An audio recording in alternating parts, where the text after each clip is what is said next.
Na podobovej koloniji stretnuce u Bodnarova, котра отримана у просторијах месни заедници у Господинцох, учествовали 22 podobovo уметњики из веце местох, а придати и 4 роботи уметњиков котри одлучали малјовац з дому. На трети завод нам ще поспішало отримати ту колонію.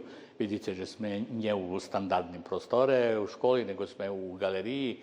Malo nam zmenšani prostor tu, malo, ali sme še jako šik rozporedzeli, že by sme vypočitovali všetky to tým míry. Moja mac, dživka i dva njevestije i šestri. 75 roki otprilike ima to ta slika, ali je čarno-bila, bo tedy nje bilo u farbok. Ali sam zapametala jaki šmati nošeli. Дзецинска podobova колонија, котра ше потераз отримувала на други ден колонiji, отримана, также школяром основни школи Жарко Зренјанин у Господинцох дата тема радовање. А шитски школяре од 1. по 8. класу мали нагоду учествовац. Вибрани 20 роботи котри исполњују критериуми и придати су до колонии сретнуце у Боднарова. У podobovej галерiji месни заедници були виложени роботи зос прешлорочне и 15. podobovej колонiji, а на вилију буду поставени маљунки зос теј колонiji.